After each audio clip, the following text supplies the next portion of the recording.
Hello, everyone. Welcome to, I guess we're calling this lesson 2 for the remote rocketry. And hopefully you'll be pleased to hear that I haven't posted nearly so many additional documents, but I would like to remind you where you can go. I'm going to put it into the chat right now. Here's the Google Drive where documents are located. We'll take a look at that in a moment. In fact, maybe we'll take a look at that right now.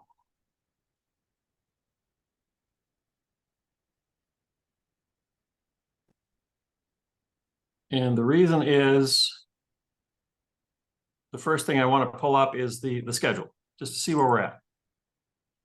So we did our kickoff, call that lesson 0. Last week was lesson 1, this is lesson 2. And remember, Kelly will be online in a week's time, but I will not. And so we're taking a gap from additional lesson material, but you're certainly welcome to reach out to her, reach out to me anytime. I'm traveling next week, so I will be a bit hard to reach. And then our next actual lesson will be 2 weeks from tonight. So that will be on the 3rd of October. But notice that the name of tonight's lesson is Building the Airframe. In other words, tonight is Build Everything. Well, we won't build everything, but we'll talk through how to build everything associated with the physical structure. In a couple of weeks' time, we'll talk about things that go on inside the avionics bay, but that's in some sense an optional part. That's not physical structure, that's electronic structure. So that's coming up a bit later. But tonight is Build the Entire Airframe, discussion of Build the Entire Airframe. And then we will talk about running simulations, programming and wiring the avionics bay in lesson 4, some comments about finishing up in lesson 5. And then lesson 6, remember, will be every team gets their own time slot. So you can start signing up for those anytime, but you might want to wait till your rocket is actually finished. And then we'll check out the rocket as best we can on Zoom or in person if you care to come here. And so not everybody will have this Thursday evening time slot that week, but hopefully, weather permitting, we'll be able to fly these things on the 28th of October. And if you have questions, let me know anytime. Remember that I'm numbering the things that I'm posting here based on the week that they were posted in some sense. So the schedule is 0 because that was posted even before lesson 1. And then there's lots of stuff that was posted last week, labeled 1. I encourage you to continue looking that over or have your team or different members of your team look that over. You'll notice if you go down far enough that there's 2 things that are called called 1A. 1A just means they should have been posted in week 1 and I forgot, or I didn't get to them early enough. So let me just show you the 2 things. So one of them is the announcement of the rocketry competition, which is running in the spring. You're not obligated to sign up, but you will be in pretty good position to do so if you want to. And here is something that I actually just posted today. These are direct links to 3, I would call them short videos, of me talking through the stability slides that were posted last week. So there's a set of slides, and in the first video, I go through the slides, recorded, okay? And then in the second video, I actually do a calculation by hand. And in the third video, if you're interested, I have my students in my classes do this. We do the same kind of a calculation using an Excel spreadsheet. The good news is you don't have to do this calculation either by hand or even by spreadsheet. One moment, let me get a couple people into the room here. And the reason is we'll use simulation programs, which will do this for you. But I think it's valuable to know what stability is all about and how it's calculated, and be able to identify, in particular, if something weird goes wrong with the simulator. It's like, no, I know that can't be right because I did a calculation which said that it should have been bigger than that or smaller than that. Okay. So consider these optional viewing, but I think they would be valuable. You might want to put one person on the team, go view those things and get back to us. Which actually reminds me, I realize that teams have different schedules, not unexpectedly, and some teams are actually meeting midweek, like on Wednesday, which is a fine time to meet. But the problem is if we have a Thursday evening session and then you have things to do for the next week and you don't even talk to your people about them until Wednesday, you've squandered 6 out of 7 days, okay? That's on you. You've squandered 6 days. I would suggest that you share what we do tonight with your team tomorrow, maybe even tonight. right? And if you can't, as in you're not planning to meet with them until Monday, well, then definitely send them the link tonight and tell them, please watch this and please do the following before we meet on Monday or on Wednesday, so that you don't meet on Wednesday night and say, hey, we have an entire week's worth of stuff to do. And oh, by the way, it has to be done by Thursday, or preferably by Wednesday, so that we, Kelly in particular, has a chance to give you some feedback. So sending things to Kelly for feedback Thursday at 5 p.m. when we have a lesson at 5:30, that's not really going to work. So anyway, something to think about, and maybe even to reorganize or reconsider your team timing, and in particular, pass along information from the lessons promptly, especially if you're not able to meet promptly. Let's see what else I've posted. Just clicking forward, I should be now into the number 2s. Here we go. Yes. Okay, so you really want to make a schedule of what's going to get done by when, by whom. Okay, and so this is just a schedule template that I would encourage you to consider using. I think I won't require it. I will require that you produce a schedule and that you share it with Kelly and you share it with me and you share it with your advisor, and we might give you some feedback. And you really should write the schedule before you try to build the rocket, because that's what the schedule is for, is to make sure the rocket build goes in the right order and gets done fast enough. So here is just the beginnings of a schedule. Here is, let me just click past that. I'll come back to that. I'll come back to this. I'll come back to this. I'm talking about schedules. Here we go. Here's a much more significant schedule. This schedule, let me open it with Google Sheets, is, I would consider a much more thorough schedule related to the building of a very specific rocket. And the specific rocket is the SWR-300 rocket. And the reason I wrote a very specific schedule is because there is a video showing how this rocket goes together. And in some sense, this is the schedule that goes with the video. So maybe watch the video. Here is the link to the video. So watch this video. It's only 9 minutes long, okay? And then take a look at this schedule and then say, oh, by the way, we're building a rocket, not that one, but a rocket. And definitely we need a schedule, and it should be maybe not quite as detailed as this one, but I would suggest you pay attention to this one, and then you start working on your own schedule, perhaps using this form. We'd like you to get us a schedule as soon as possible. Let's just say by the end of the weekend, if not before, okay? So that we can give you feedback so that you can get started on building. Can I add something to that real quick? Please do. So the item he just posted on the screen there, it would behoove you to take that, print it out, cross off everything that doesn't make sense to our current build, and then the things that are remaining in there, you kind of assign schedules to, and you can actually use that as the skeleton or backbone to your own timeline, and that'll give you a good idea of what you need to build in and the things that you need to work with. It turns out that this only has the first few lines. I think what Kelly is suggesting would work better on this schedule here. This is a more thorough schedule. And yes, you could cross out some lines on this schedule, but yes, that would be another approach, is look this over and say, oh, we don't have to do that. Oh, but we have to do 3 other things that aren't on this schedule because our rocket is different. But that's a good approach. Take somebody's schedule. Notice that this schedule is not complete. It's missing all the information about when it's going to get done and who's going to do it. That's an important part to put on a schedule. So it's more than just the steps and the timing. It's also who's responsible. And don't write everybody on every line, because probably everybody will be a little too busy for that.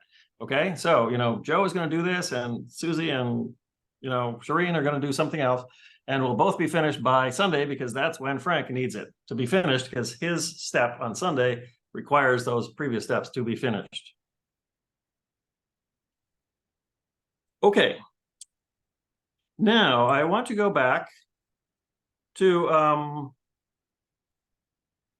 these 2 documents. The homework document, there will be one of these basically every week, every lesson, and the vocabulary document or something along those lines. Let's talk about the homework first. So just like there was homework last week, and we'll talk about that homework in a moment, there is additional reading. So have somebody, maybe even the same people as last week, we'll see, go through a bunch more chapters in the High Power Rocketry book. Remember, there's also the Model Rocketry book, which has certain things in it that the High Power book does not cover.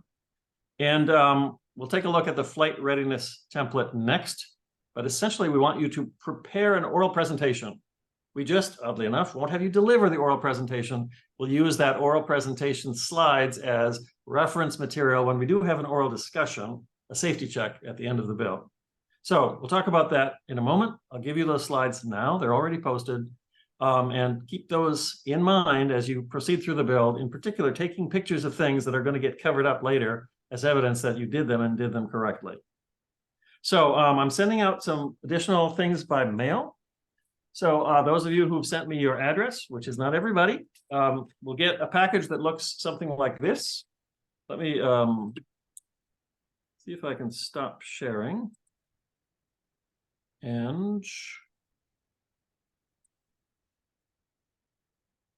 spotlight myself for the moment. Okay, so your package will look something like this, and there's basically 3 things inside of this package, and here's what the 3 things are. Thing 1, this is the main reason I'm sending you the package. I didn't realize, I just forgot, when the kit does not come with a switch band. A switch band is a piece of airframe tubing that goes in the middle of the coupler, and it's a place to put switches because you can still reach those. You'll understand this in a moment. Other things that are in the same package would be some hardware, some nuts. The nuts and bolts, these are for attaching your switch. And then also some pieces of MDF. Actually, this one happens to be plywood, but something that you could use to make a sled. It's not the right shape quite, but at least it's something. You could start with it. You can decide if you want to use it or not, but here's an example of a sled. Has some end pieces, has some pieces for a platform. We'll talk about the sled in a few weeks, but I wanted you to have in hand at least something that could be used to make a sled. But you're welcome to make a cooler sled than the materials that I've sent you. So watch for that to arrive. And if you haven't sent me your address, please do so. There was one more item in there. The extended standoffs. I didn't mail the extended standoffs. Too bad. I was supposed to put one more item in there, and Kelly just reminded me. Guess what? If you haven't given me your address, you're in luck. I might send you even more stuff. I mailed out some things to some teams yesterday, and I'll mail out the rest as soon as I have the rest of the addresses. And I'll remember to put in some extended standoffs. The people who didn't get them, don't worry. I gave you some standoffs. They might not be long enough, but seeing what they do, you can make them longer yourself. Not a big deal. Okay, thanks for the reminder, Kelly. Fine, let me go back to sharing my screen here quickly. Okay, we were talking about, sorry, that's not what I want.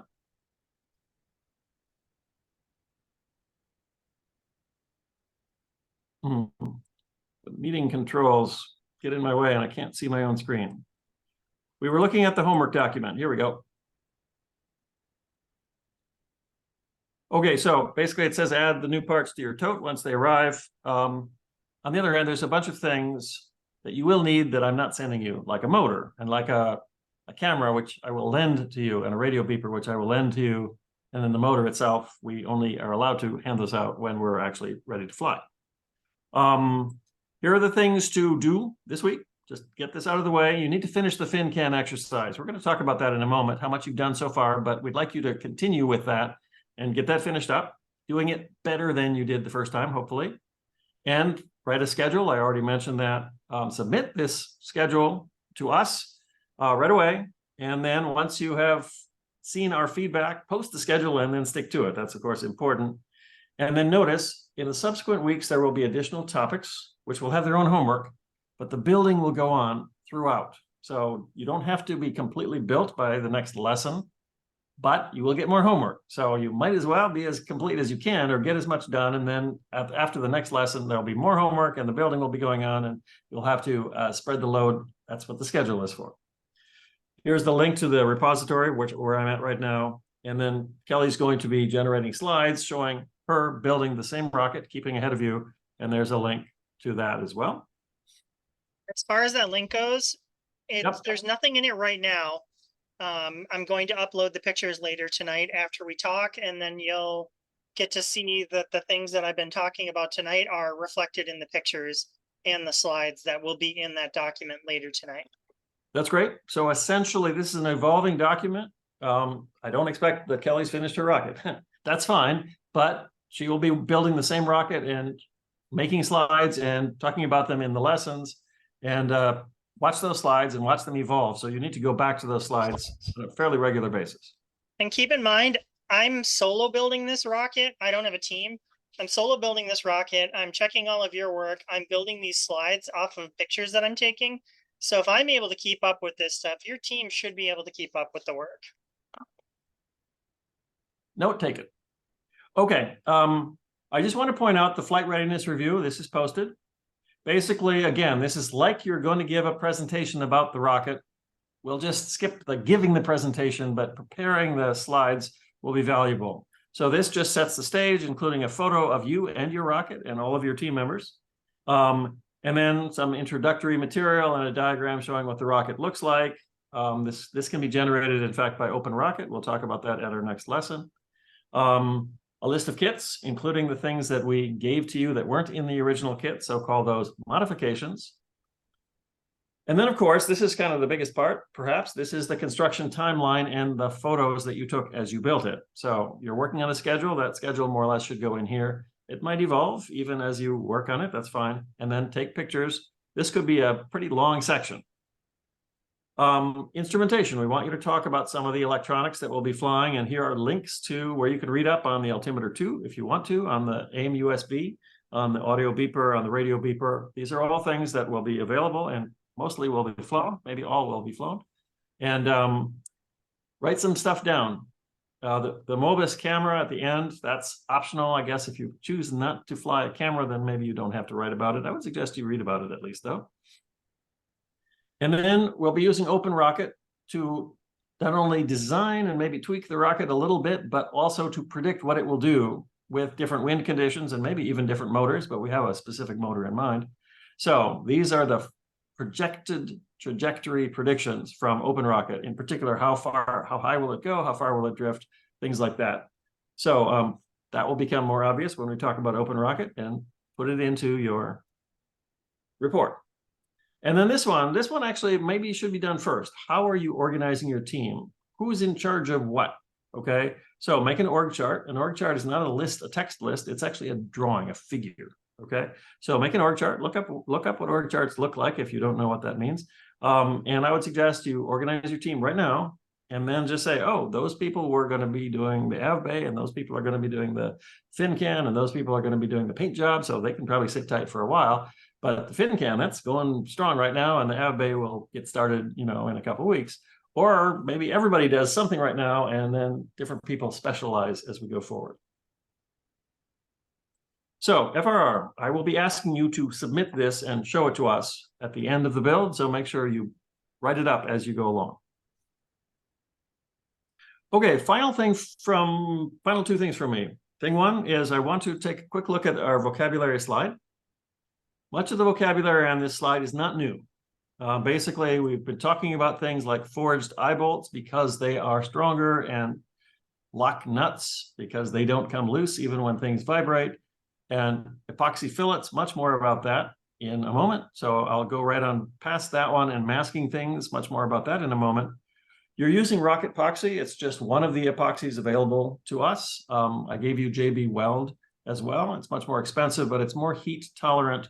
So we'll probably choose to use JB Weld for certain parts of the rocket that might get hot, especially parts of the rocket that are very close to the nozzle of the motor, okay? I mentioned West Systems here just because that's the kind of epoxy I started with. And in fact, it's cheaper and it's as good as these other epoxies, but it's very runny when you first mix it up. And so it's harder to use because it'll run away from you. And one way to fix that is to put powder in it that doesn't change the chemistry, but just makes it thicker. And so if you start running out of rock epoxy, you may need to go and get yourself some West Systems. And the reason is rock epoxy is very hard to get right now. In fact, I bought some for this program and I went to buy for my own class and I couldn't get any more, literally. You have, I think, the last rock epoxy in the universe. So it's best I can figure out, at least for the moment. Sometimes we put wooden blocks inside of a rocket so we can screw into them because the thickness of the airframe is not very thick, and it's certainly not several threads thick if you want to screw into something. We won't actually do that on this build. And if you do use wooden blocks, you need to make sure that they don't interfere with things on the inside of the rocket, like moving piston, that would be bad, or a moving parachute. But if you sand down your block, maybe you can make the parachute slip by it. So the nice thing about screwing things into a rocket is you can unscrew them and then use them on another rocket. If we do a camera mount, which is optional, we'll probably just tell you glue it down, but then you can't use it again. And so if you really want to reuse the camera mount, you should put a wooden piece inside the rocket and screw the camera mount into the wooden piece. That's harder, but it is more sustainable, shall we say. With respect to recovery, there's harness. You have a long piece of harness, about 30 feet. I'd suggest you cut it in half and then use about half of it for the drogue side and about half of it for the main side. If you make a piston, you might take the main side and cut that, not maybe in half, but maybe in 1/3, 2/3, or something like that. And then be sure that when you attach the recovery harness to the eye bolts, you use an approved knot. And Kelly will tell you more about approved knots. And then I already mentioned the flight readiness review and quick links and things like that. Those were already discussed last week. I want to show you one thing, and the reason is I have it and Kelly doesn't. This is stealing her thunder, but only a little tiny bit. Let me go back to myself. I have here just a demonstration of the innards of a fin can. It doesn't have any fins on it, but it basically has a motor mount tube, and then it has a centering ring at this end and a centering ring at this end, as if there's two. Your rocket might have three, okay? So it would go this way in the rocket. This is the upper centering ring, and although it's not glued down, the upper centering ring has an eye bolt right there. It has a recovery harness, which is tied to it with an approved knot, okay? And the eye bolt is rotated so that it can still fit inside of an airframe. Okay, if this were rotated 90 degrees, it would start to strike the motor mount tube, and it would start to strike the airframe when we install it. So that's essentially where you're headed. Kelly will tell you more about that. And on the other end, this is the bottom end now, it has T-nuts, which are threaded nuts that have spikes and they stick in from the top side. And then here are screws that screw into the threads. And so that's how we're going to retain our motor, is with T-nuts, machine screws, and then washers to capture. So this is where we're headed. And were you here with me in person, I would pass this around. This is what the inner side of your rocket is going to look like. And Kelly will show you her version, which actually will be partially glued together already. This one is fully not glued, but it is, in fact, all there. And not yellow. I'm saying what? And not yellow. And not yellow. I don't know why this one is yellow. It looks like somebody painted this motor mount tube, which is a strange thing to do. Usually you paint the outside of the rocket. This is something that would go on the inside of the rocket. Okay, here's the last thing. Honest, the last thing I'm going to do, and then I literally will turn it over to Kelly for the rest of the time to talk about building. And maybe be pretty quick about epoxy exercises, since I think you've done better than I have in the past with these lessons on getting feedback from people and getting information from them in advance. I just want to show you, I'm just going to point over here. I'm just going to walk through quickly how this particular rocket, it's called the Meteor. I'm not sure I like the name. That sounds like something that's going to crash. But how this rocket comes apart while it flies, as opposed to top to bottom. Let's actually play act this rocket in the proper order. So here we have a motor will go in here and be retained. And then, of course, it's this way, but I'll show it this way because I think it fits better on the screen. The motor will burn. And then when the motor finishes burning, then the rocket will be coasting, and then the motor will smoke. And then the motor will, at the upper end of the motor, it will have an ejection charge. It will explode. We might put a second one in as well, but one way or another, we're going to pressurize this part of the rocket, in which case we will blow the rocket apart here. So there's a coupler tube to align the top and bottom. So the rocket comes apart here and pulls out a very small parachute in here, which was protected from the flames with this cloth. And there it is, a very small parachute. We'll talk more about how to make this tough enough, okay? But you might imagine that this rocket is kind of big for that size of parachute. So it it really will come down fast and really crash hard. This is not intended to land it safely. This is just intended to make it non-aerodynamic so it comes down vertically from a high height to get closer to the ground. So now it's coming down like this. Okay, here we go. And then the avionics, which is inside of this coupler tube, and I want the coupler tube to stay with the upper section. So I'm actually going to I won't glue these together, but I'm going to rivet these together, which means hold them together with something that won't break in flight. The upper section here has a second parachute, and when the avionics senses that I'm getting close to the ground, maybe 500 feet, 700 feet above the ground, it will fire a second ejection charge right about here at the top of the coupler tube, pressurize this section, and blow off the nose cone. Now, I don't want the nose cone to come off too early, and when I shock the rocket with the first explosion, the nose cone will tend to fly off, so I'm going to pin that on with shear pins, and those will break. Those will break when I pressurize it. So the shear pins are strong enough to survive the original shock, but not strong enough to survive the explosion of the upper section. So now here comes the nose cone off, and that comes out with its own parachute up, and its own parachute is going to be in a flame protecting cloth, and this will be a significantly bigger parachute. Ultimately, the rocket will come down all tied together under two parachutes, and this is the one that lands it safely. It turns out that one thing that I've given you parts for, but I'm calling it optional, is a piston. So this rocket happens to have a piston. So this rocket, if I pull off the nose cone and pull out the shock cord, then there comes the parachute, but no flame protecting cloth. That's unusual. And the reason is there's a sliding piece of coupler tube right there. That's the piece that's protecting me. That's called a piston.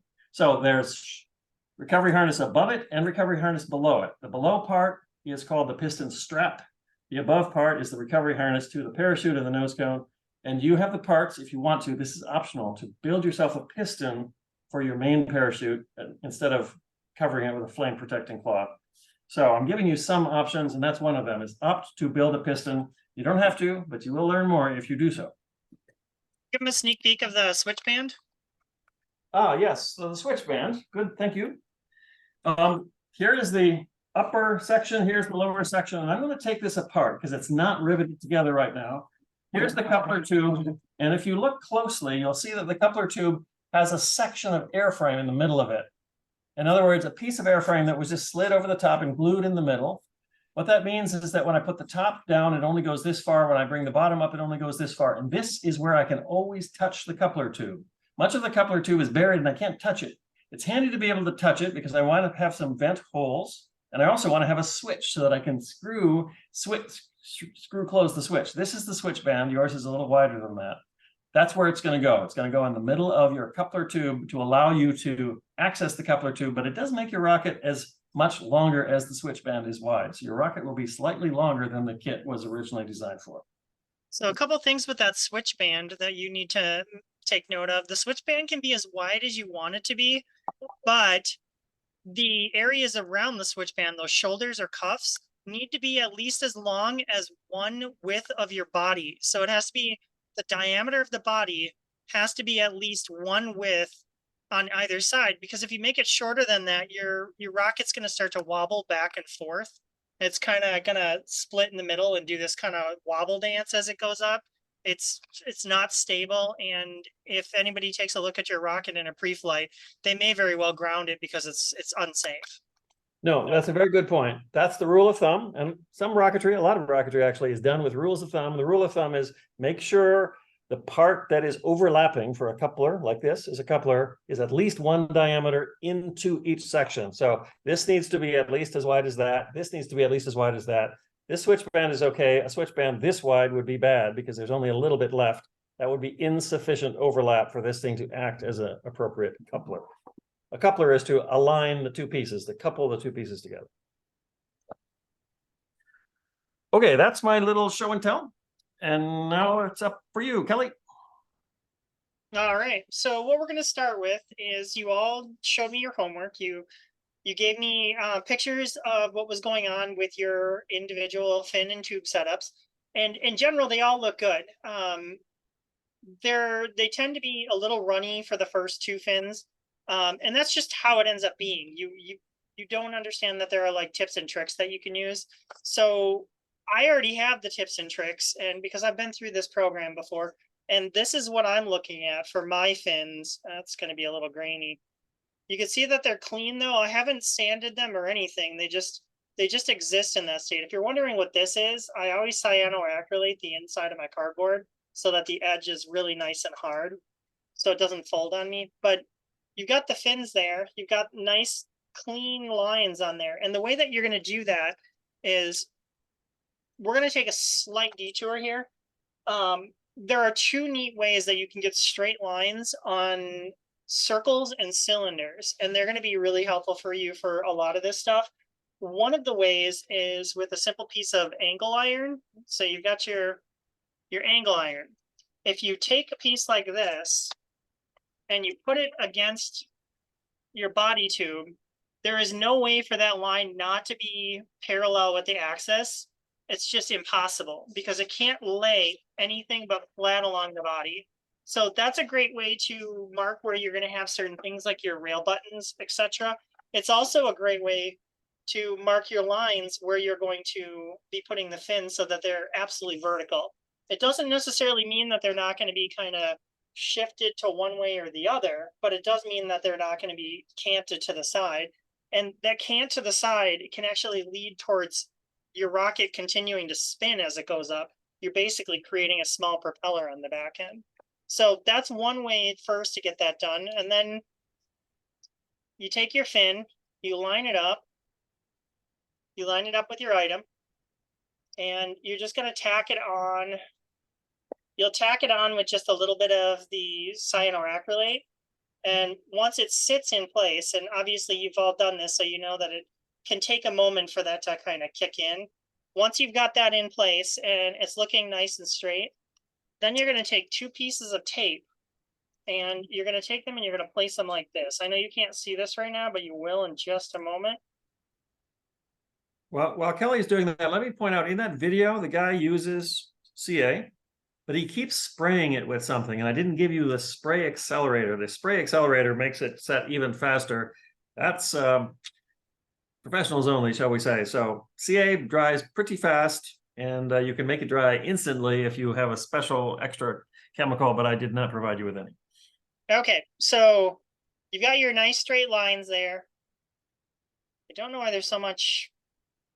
No, it looks good. It looks good on my screen, but you're just protecting the parts you don't want to get epoxy on. Yeah, and so what you're looking at is your distance there is actually the radius of your popsicle stick. So when you put the popsicle stick in there, you'll see that it kind of touches right on those points there. And when you run this across to get the extra off, all you're going to be left with is the stuff that you need, the fillet that's going to lay in there. What I like to do with the popsicle sticks, because you really don't need to waste a whole popsicle stick and you're going to run out of these things pretty quick with the amount of things you're going to mix, cut them in half, cut these down because you really don't need it, and they'll fit in there just nicely. You can mix your stuff up. You're going to need two of these if you haven't figured it out yet. You don't want to take the same one that you put your resin in and put it in the hardener.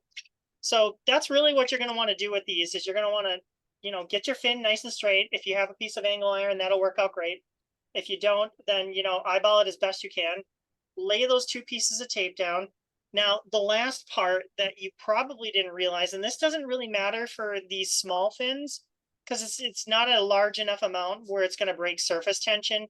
But on your bigger rockets and on other parts, and please take this advice right here, mix this stuff up and let it sit for like 15 to 20 minutes. I know it sounds weird, but you're going to want to mix it every now and then. And I pull it all to one side of the cup. And if it kind of slowly makes its way back across, that's when I know it's right to be used, because it's not going to like go everywhere. And, when you first mix it, it's not runny, but it's kind of runny. So you want to mix it, you want to let it sit. And that's the whole purpose Dr. Flaten had you mixing these things and checking how long it takes for them to kind of lock up, is because your best working environment on some of that stuff is right away. For instance, when you're trying to like put your fin can assembly up into the body, you may want to put a bunch in there, push it up in and let gravity make those fillets on the inside where you're not going to be able to get. We'll talk about that later. In this situation with this small fin, you can use it right away.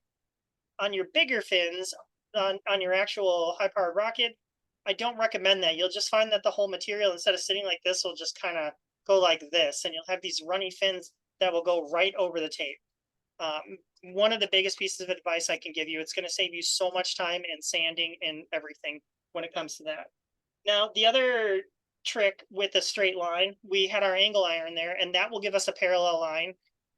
Another way we can do it is if we have our centering rings and we need to put two holes, which you will need to do, you need to put two holes in this, and you need to try to find the center. Well, is this the center? Is this the center? Like, where is the center? Where are we making two hemispheres? So the neat trick that you can do is you can take this right angle and you can put it down anywhere in the circle, anywhere at all, as long as the back end on the right angle is touching the edge. You draw your little marks, so you can see my green lines there, or blue lines. Those marks where they intersect the outside diameter of the circle, that's your midpoint. And now you'll see I drew these little kind of cross hatches here, and those cross hatches are where you're going to drill, and you're ultimately going to get this. And it's the same thing. So you're going to be making one of these. This is show us the other side. Yep, I will in Do just you have one the, second. you have So the T-nuts in there? I do, and you'll also notice the T-nuts are covered in epoxy.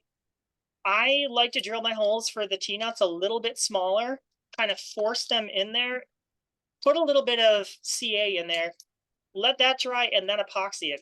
And you might say that seems a little bit dramatic, a little bit much, but if you've ever had one of these little guys fall off into your body when you're trying to put on your motor mount, it's not the greatest thing to happen, especially when you're at the field and you're trying to fly and the back end of this is gone. You don't have your securement anymore. So it's definitely worth taking a little bit of extra time, putting that epoxy onto there, and then having that secured. So this is going to be your aft, kind of like your motor mount retention / thrust plate.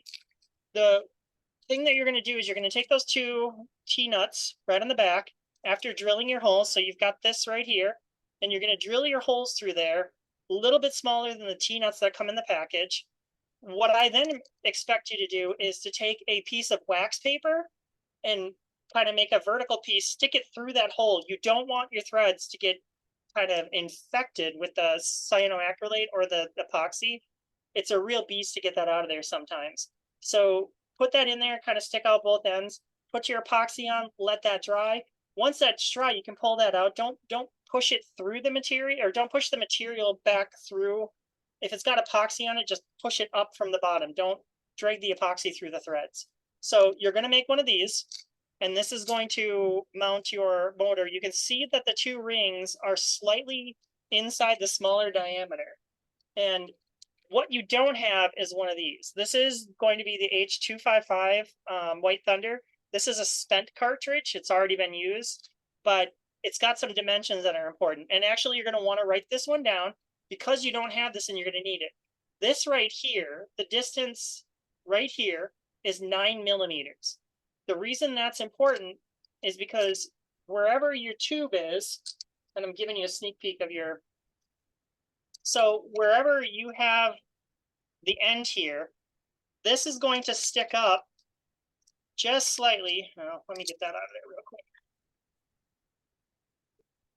This is going to sit like that inside of a core, and you've got to then plan how you're going to secure that. Now, there will be little standoffs in here. So you've got to measure whatever your distance is. Say you're going to put your ring down here. You're going to have to add that 9 millimeters plus whatever this is, and make sure that that extends past the outer tube. So if you're not extending, so many tubes. If you're not extending past the outer part, what ends up happening is when you put this ring on, when you put the ring down into there, it sits too low, and you'll see that these two washers extend past the outside of the body, and then you won't be able to actually put them in. So you need to make sure that this tube is just about level with the body, and wherever you put this aft centering ring, you're going to need to make sure that you add the 9mm plus whatever body, so you have enough bolt. And then what you're going to do is whatever materials you're using to make your standoffs underneath there, so that that bolt is covered and the the washer doesn't sit like this. That's going to be both of those combined. So that's your aft truss plate, and that's exactly what you want to do with that one. What you're having next, and keep in mind, there's going to be a lot of things that you guys are going to need to get done for the next 2 weeks. I'm not showing you everything fully, completely done, but it's expected that you're going to spend the next 2 weeks coming pretty close to the mechanical build on this thing. Next is your nose cone. So what I like to do is I like to take an area and mark it off with a nice square piece of tape. And you'll notice you can see the two little kind of bands right here. Do you see those bands? Right there and right there. You want to stay within those two, but you want to have a nice little window. And you cut that out nicely. Do not use the knife that you were given. Try to find a different one, like a heavy duty utility knife. This will actually cause the blade to snap off as it's designed to do. It's just way too heavy duty for the purpose. But you get your nice opening here. And on the inside, then you can see I've secured a locking nut onto the eye bolts for the nose cone. So this one's pretty simple. All you have to really do is get a nice clean hole there. Doesn't even need to be clean really, but if you're building this to, to learn things, then it behooves you to try to learn to make things in the best possible way that you can. So I've got that good to go. Don't need this anymore. It was just for demonstration, but your nose cone, for all intents and purposes, pretty much done. I like to sand down. There are 2 lines that run along both sides of it, and sometimes there are stamp prints on it.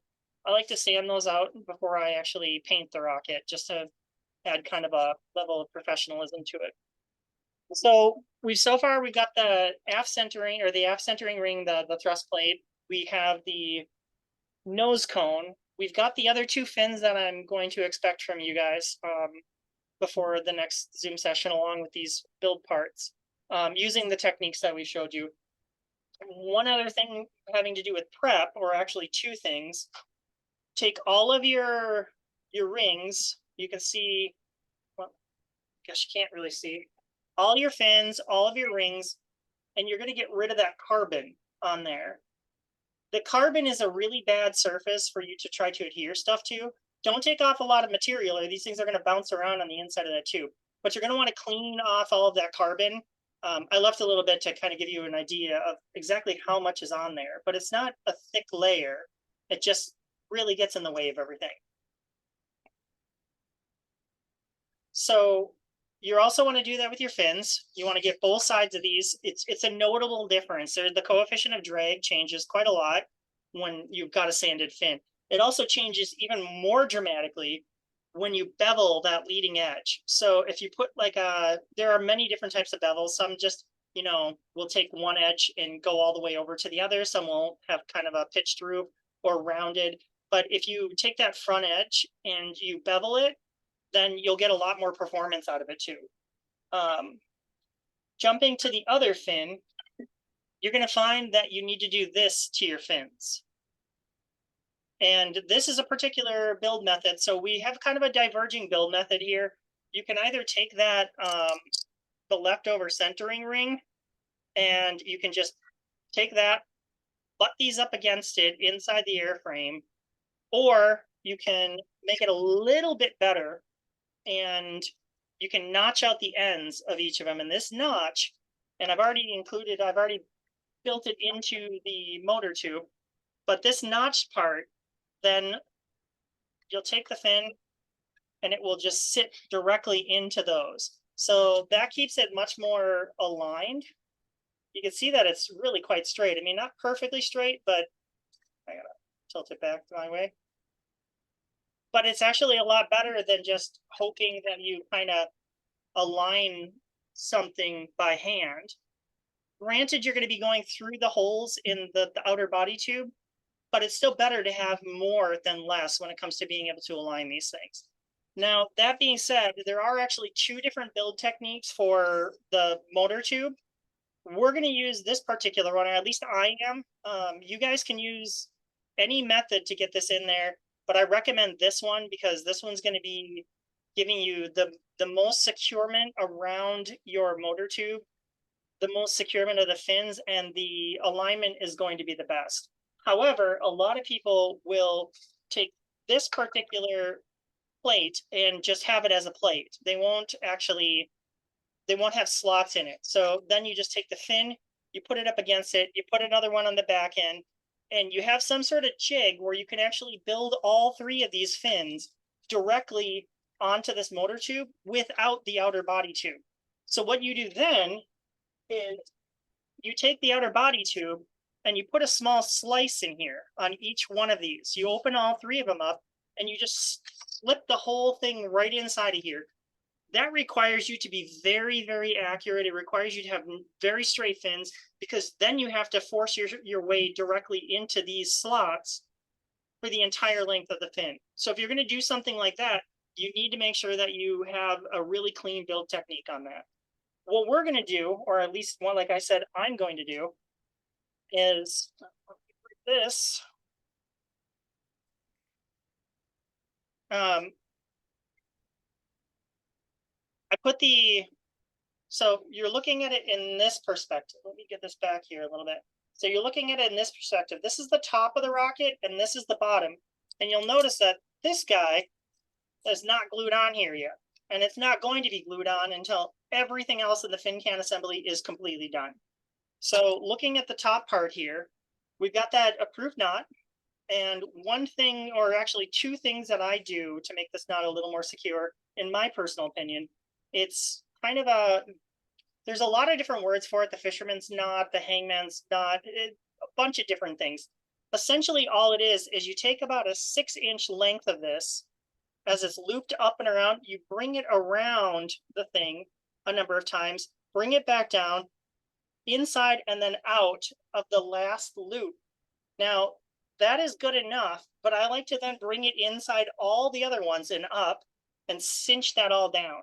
And the last thing I like to do is I like to take a drop of the epoxy and just epoxy the cord back onto itself. And it's not a lot, it's maybe like half a pea's worth. It's just simply there to keep this part from slipping back down into here. If this can't slip, then you can't unknot. It's just not going to happen. So with this top centering ring right here, or the 4 centering ring, nobody's ever going to see this again. I know people might joke with me that my stuff is way cleaner than it needs to be. But you can really just get away with piling on whatever you want right here. Don't make it really heavy or really thick, but you just get yourself a fillet up top and you get yourself a fillet underneath. Don't do them at the same time because one of them is going to sag down. Give it a little bit of time, like I said, 15 to 20 minutes. This one right here is a little bit different though. So depending on which style you do, if you do this where you have the through holes, you're going to need to make sure that you measure where your fins are going to end up. So on this particular one, the fins are going to end up a little bit further up than you would be if you had the solid plate, because the solid plate's going to be on the end past the foreside of the root edge. So with this, you have to measure, and if you look, they end up the same. So I want my motor mount to come out at exactly that point, and you'll see that it kind of shows through the little window there, the little hole where the fin is going to be.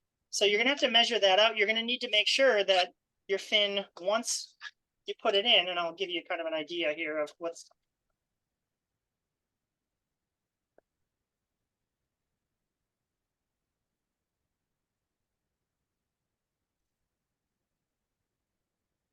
Okay, so you can see that it's lined up at the back end. They're both lined up there.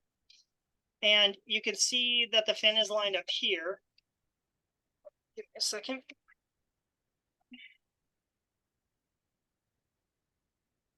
You can see it's lined up there. So what you're seeing right there is the kind of the 3-hole jig we were using. And then the fin is in there and it's right up against the back edge. So I've got it right up against the back edge there. So you're going to need to do a couple things to make sure of that. And another thing, like I said, to make sure of is when you've got this in the tube, when you put your aft centering ring on, wherever it's going to end up, first, you need to make sure that you have enough room in here. You obviously can't have the ring down here. But second, you have to make sure that these things are not going to get trapped behind the the diameter of the body. So that's another thing you're going to have to take care of. So you'll have to take care of notching or not notching, depending on your method.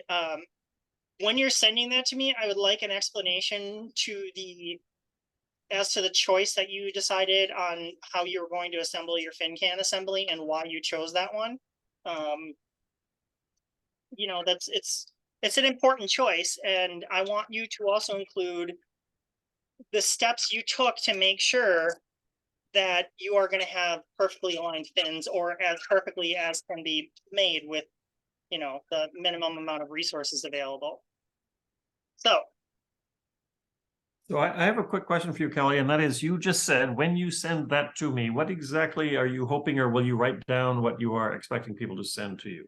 oh yeah, I just at this very moment, I decided it was probably, you know, there's a lot of steps, and if somebody's not necessarily keeping notes, I'll send this out, all of the things that we're talking about today, and what we're gonna, what I expect to see in 2 weeks. So, you know, it's the homework stuff. Okay. Let me actually make a quick drawing on the board behind me. One moment. Okay. Here we go. So, just a quick comment about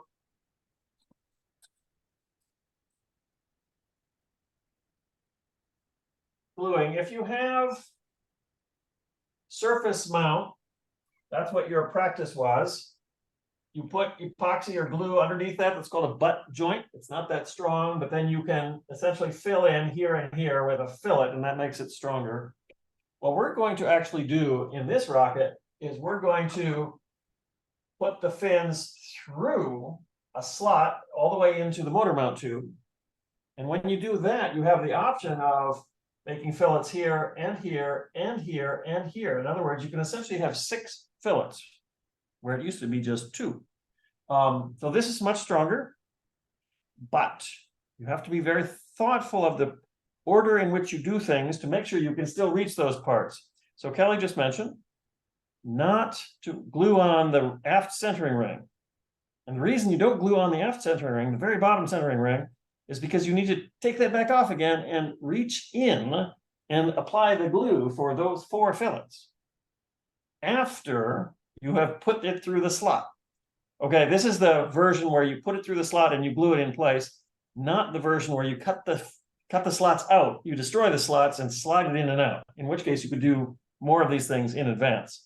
Perhaps these 2 in advance, and then these 2 later, and you might not be able to do the middle 2 at all. So I think Kelly is planning to do the reach through. That's how the video does it. There's that video showing how a different rocket is built, but they reach in, and be very, very, very careful you don't get any epoxy inside of the motor mount tube, because if you do, you won't be able to slide a motor in. It's a very tight fit, the motor is. You have a casing, make sure the casing always fits, and if you happen to get any glue in there, clean it up right away while it's still wet, so that you don't have to sand it off, which is going to be a real pain later on.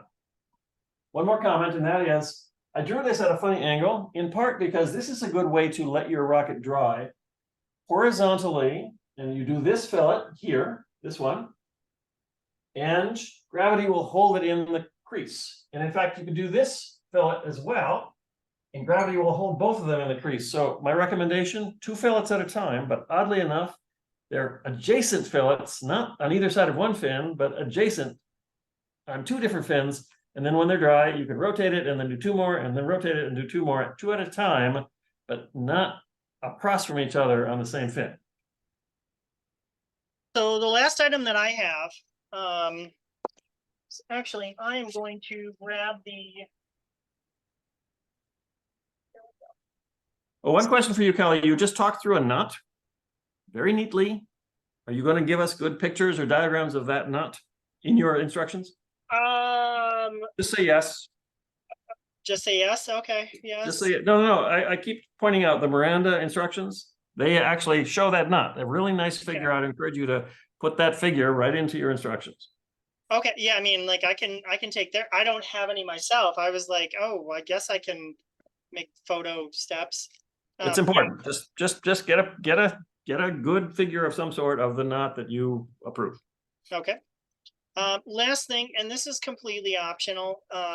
You know, it's not like the last optional where you can pick one of this or one of that. This is 100% optional.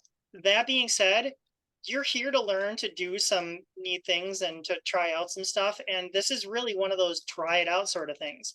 So you're given these right here, these heat shields, and this right here, you're already done. Like you don't need to do anything else. Like you have a way to keep your back end sail, you know, your aft chute or your drogue from getting burned, and that's great. But you might as well give this a go. You've got this tiny little tube in here. You've got a ring in there that's solid, and you have this little guy, which you probably notice is kind of weird. So you give that a nice sand down, you get it cleaned up. I don't expect other people to shorten their bolts. So if you don't get the same result with the distance here, don't worry about it. It's kind of a me thing. So you've got that, you've got this. You then want to take this and you want to epoxy the inside here. And the reason that I think this is actually a really handy exercise is because it's going to be a lot like these guys right here. Oh, there goes everything. It's going to be a lot like these, but in reverse. So it'll give you practice on doing inside as opposed to outside fillets. And even if you don't use it, you learn to, you know, work with this and you have this ready to go. You're going to want to do a fillet on the inside there, which actually gives you a little bit of practice before you have to go and take a stick and poke it up into here to get the epoxy up into the body. So that's a pretty handy way of kind of learning a couple skills there. You don't want this to be all the way down in the middle at all. You want it to be on either end. And the reason you want it to be on either end is because then it creates a nice little cup underneath, and that gives the pressure more room to expand, but it also gives it an even place to push on. So you want to keep that. You're going to attach this in here down to this guy right here, and those will be connected. So when the motor... Not quite. Slow down. That's your piston. Your piston will be above your av bay. So the bottom of the piston will tie to the top of the av bay, not to the bottom of the rocket. The bottom of the av bay ties to the bottom of the rocket. Yes. Sorry. Okay, so no problem. Just but okay. So this is a piston, and if you want to build a piston, and she's encouraging you to do so, you can even decide later to use it or not use it. But the piston will attach in the place where the main parachute is located and help protect it. Another quick thing that you'll notice is give it a try. Take your ab bay, put it in the tube. Where's my other one? Here's my other one. Put it in the other tube and kind of sit, and you'll find out that it just disappeared. So that's what the switch band is going to help you with. It's basically going to create a cuff between the two that keeps it from disappearing on you into the bottom of your rocket. Can't really get away without one. So the things that we've talked today, and this you may want to just write down this short list. We're going to have the nose cone that has to be worked on. The aft thrust plate has to be finished. So this is finished. It's all done. We don't glue this on, but it's all done. You've got your two washers, you've got your two machine screws, you've got your T-nuts on there that are locked in place. We've got that done. You're going to want to take all of these and you're going to want to sand them all down so that they're nice and smooth on the outside. They aren't carbonized. It's optional, but I recommend that you build your piston and you will build the whole thing. Tape tape increases the diameter. I personally use paper because then when you glue that, it bonds just like the wood. One last thing, Kelly, you didn't mention the end plates of the av bay and the fact that those will also have forged eye bolts, right? Do you have Yeah, those? Yeah, can you mention, because that's something they could also be building now. that is true. I wasn't sure whether we were gonna go over that right now or gonna talk about that on the ab base section. Just do So- it now. It's part of the airframe. It really is part of the airframe build. Okay. All right, so essentially what you're gonna do is you're gonna take one of these that is larger and one of them that is smaller. You're gonna line up the holes. And through this center one right here, you're going to take one of the eye bolts that you've been given. You grab that. And you're gonna want to feed it through the thicker of the two. So it's gonna be on the bigger one. And on the back side, then you're going to secure that with, I don't think we have enough lock nuts for that though. I thought we did, but if not, regular nuts is fine. And then Yeah, glue the two flat parts together. Yep, so you're gonna glue these two flat parts together after cleaning them up, and you're gonna secure this in. You're gonna do that twice. So you're gonna have two sets of these with nothing in between for now. We'll get to that shortly. Those who are a little intuitive might expect that it has something to do with the all thread. But that's essentially another part. So you're gonna make these two sets of plates.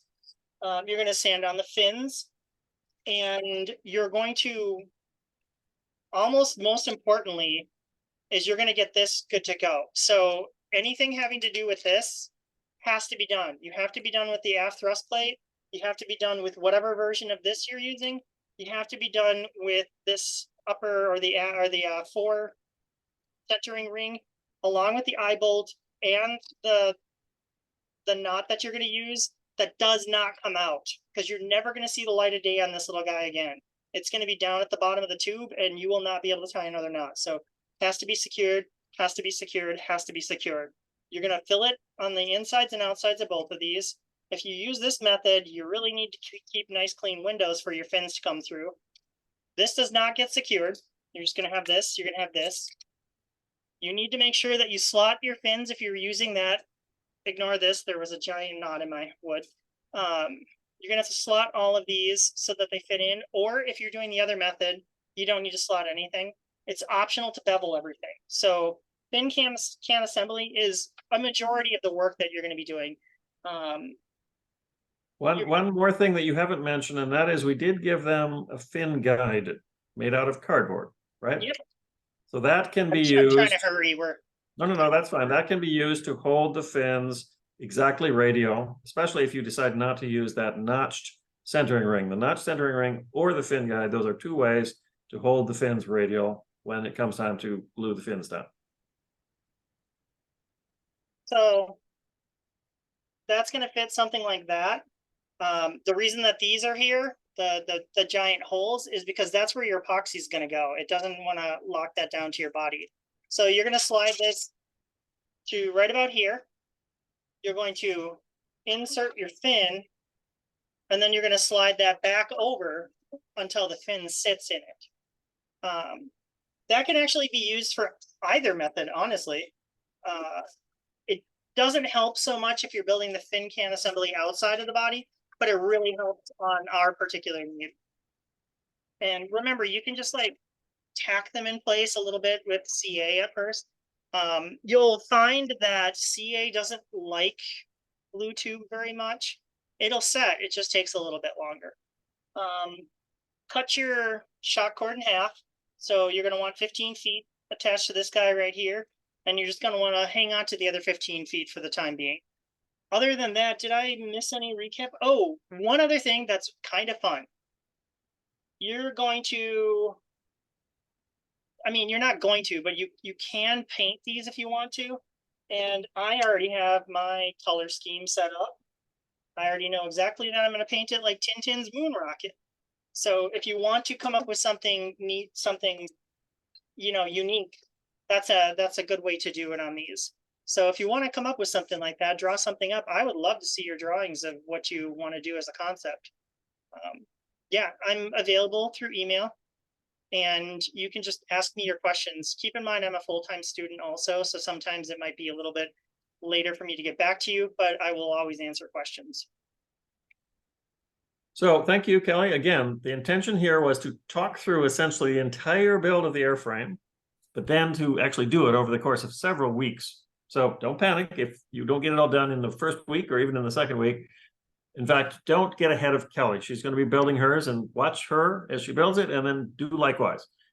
And if you have questions, by all means, now is fine, or by email or anytime. I am traveling from this coming Sunday through the following Sunday in overnight, even into Monday. So I'm gone for approximately 8 days and will be hard to reach, but maybe not impossible. Kelly will be very reachable, and she will, in fact, even be online at this time next week if anybody wants to jump on and talk about how it's going. But that's not required. Just a heads up for next week. If you're coming next week, we can continue. Are we considering this Zoom 2.5? You mean lesson 2.5? Yeah. Whatever you want, that's fine. Okay. So if you guys are going to show up, it's office hours. Yep. If you guys are going to show up, use this same Zoom session 2 link, or no? How do I have access to your Zoom? We'll talk about it. But Yeah, assume that the Zoom session link that you're using right now is the correct one. I don't know if you can reuse these or not. Maybe you can. I had another one all ready to go, and I already sent that to you, Kelly. Oh, did you? Okay. You just have to circulate it. There will be another Zoom link, and you don't have to earn it. We'll just send out another Zoom link for next time. And Kelly, I'll tell you how to get into this account so you can use the account. Okay. This is the Space Ground account. Thank you, everybody, for your time and for your patience. And I will stay on. Kelly maybe will too if people have questions right now. Otherwise, we basically are done with our presentation for this evening.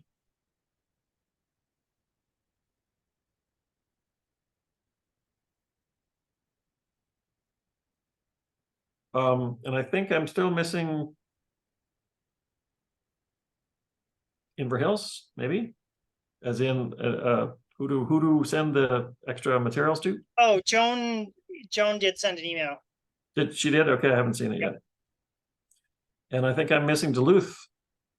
I don't know if they're still at Duluth. Calvin, I don't think I've gotten the message from your team about where to send this extra material. Yeah, I can send that in like 5 minutes. That'd be good. I'll get it in the mail before I leave, not the country, but the continental United States. Yeah, you get to go to Hawaii. It's rough.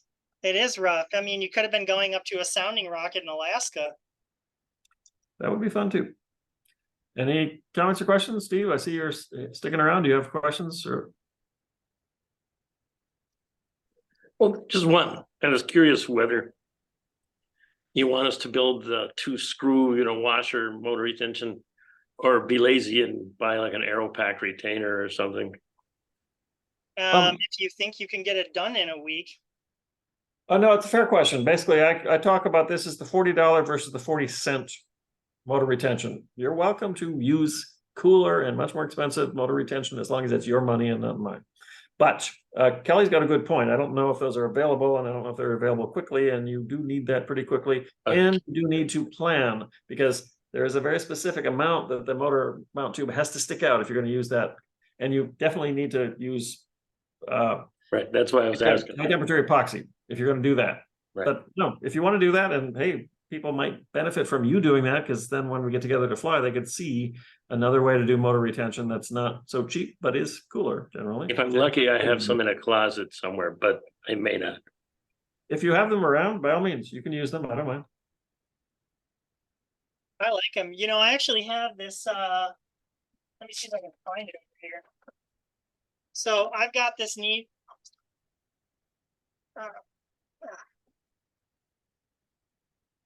This neat version here of retention.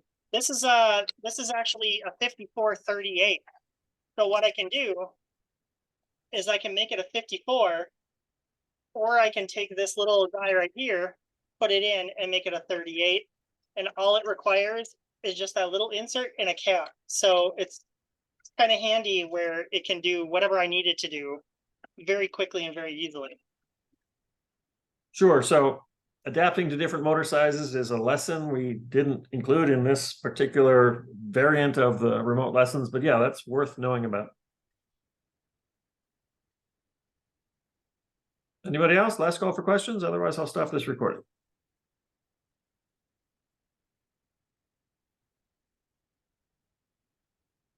Okay, calling it a night here.